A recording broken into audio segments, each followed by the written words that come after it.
Problem یہ ہے کہ انتہائی کنٹروورشل بات کر کے اب کوئی جانتا نہیں کسی عالم کو, اتنی ریسرچ بھی نہیں ہے.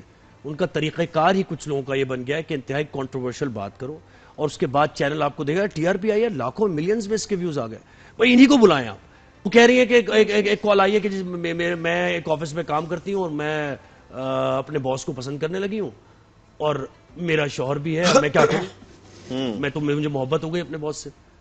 اب وہ عالم بیٹھے ہوئے کہہ رہے ہیں کہ وہ پھر ایک الگ ہی ڈرامہ کر رہے ہیں. پھر یہ رمضان میں ہو رہا ہے حضرت. جی اب جو بات ہوئی نا ابھی, بیت اللہ شریف میں کوئی جا کر تصور بھی کر سکتا ہے کہ نعوذ باللہ من ذالک میں کوئی ایسی حرکت کروں گا؟ وہاں تو قدم قدم پر جو حلال بھی چیزیں ہوتی ہیں نا, انسان کہتا ہے نہیں نہیں میں حرم شریف میں ہوں, میں یہ کام یہاں نہیں کر سکتا. کبھی کبھار آپ ہنس لیتے ہیں, وہ کر لے, یہ حلال ہے نا, لیکن وہاں آپ نہیں کرتے. آپ کہتے ہیں نہیں میں بیت اللہ شریف کے سامنے ہوں. تو رمضان المبارک کی جو حرمت ہے, جسے اللہ نے شہر اللہ یعنی اللہ کا مہینہ ہے, تو کوئی اور پلیٹ فارم, میں نے پہلے ہی کہا تھا ہزاروں جگہ اور ہیں, وہاں چلے جائیں, وہاں کوئی حرکت کر لیں, وہاں کوئی ایسا کام کر لیں.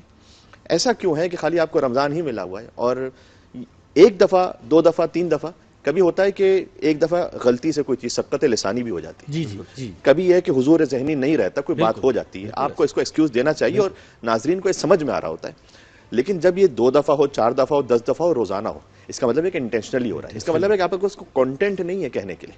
آپ کے پاس کوئی قرآن اور حدیث سے وہ بات کہ جو اللہ رسول نے بیان فرمائی ہوئی وہ کہنے کے لیے شاید نہیں ہے. آپ کے دماغ میں فقط یہ ہے کہ میں کوئی ایسی بات کروں گا کہ جس سے میرے واٹس ایپ ویوز اور میرے انسٹاگرام ویوز بڑے ہو جائیں. اس کے بعد پھر وہ بات میں اس رمضان کی ٹرانسمیشن کے شائن شان کر رہا ہوں, اس کے لائک کر رہا ہوں یا نہیں کر رہا ہوں, اس کی مجھے پرواہ نہیں ہے. اور اس میں پھر سے کہوں گا کہ فقط کہنے والے کا قصور نہیں ہے, دیکھنے والوں کا بھی ہے. ہمیں بھی تو چسکے کی عادت لگی ہوئی ہے کہ ہمیں بھی کچھ ایسا دیکھنا ہے کہ جس سے ہمیں مزہ آئے, اور اس کے بعد ہم کہیں کہ یار اس کے بعد وہی بات کہ جب کہہ کر پھر ہوتا ہے دیکھو مولوی ایسے ہوتے ہیں, ارے یہ تو ایسے ہوتے ہیں. اب اس میں آپ نے تمام کو ایک لائن میں کھڑا کر دیا, دینوں کو آپ ایک جواز فراہم کر رہے ہیں. جو ملحد ہیں ایتھسٹ ہیں ان کو ایک جواز فراہم کر رہے ہیں. دیکھو یہ ایسا ہوتا ہے, کبھی کوئی میٹر پہ لکھنے سے کبھی کسی کا بل کم ہوگا, وہ اب کہے گا دیکھو یہ تماشے ان کے ایسے ہیں, یہ ہے تمہارا علم, یہ ہے اسلام, یہ ہے تمہارا دین. ٹھیک ہے, آپ یہاں سے یہ والی بات کہیے کہ قرآن کریم یہ کہتا ہے وَإِذَا قُضِيَتِ الصَّلَاةُ فَانتَشِرُوا فِي الْأَرْضِ وَابْتَغُوا مِن فَضْلِ اللَّهِ. جب تم نماز پڑھ لو تو پھیل جاؤ, محنت کرو. اللہ سبحانہ و تعالیٰ کو کوئی کاہل مومن پسند نہیں. توکل کا یہ مطلب نہیں ہے کہ میں ہاتھ پر ہاتھ رکھ کے بیٹھا رہوں گا, یہ کہ توکل نہیں ہے, یہ تو سستی ہے, یہ تو کاہلی ہے.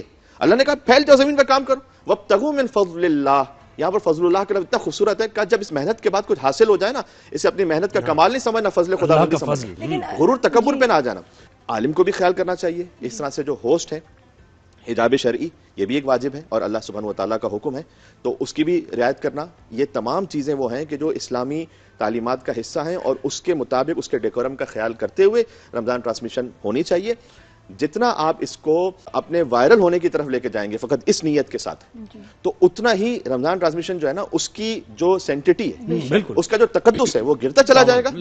اور اس کے بعد یہ کہ لوگ اسے اس طرح سے لیں گے کہ جیسے دنیا بھر میں فیسٹیولز ہوتے ہیں, جیسے فیسٹیولز ہوتے ہیں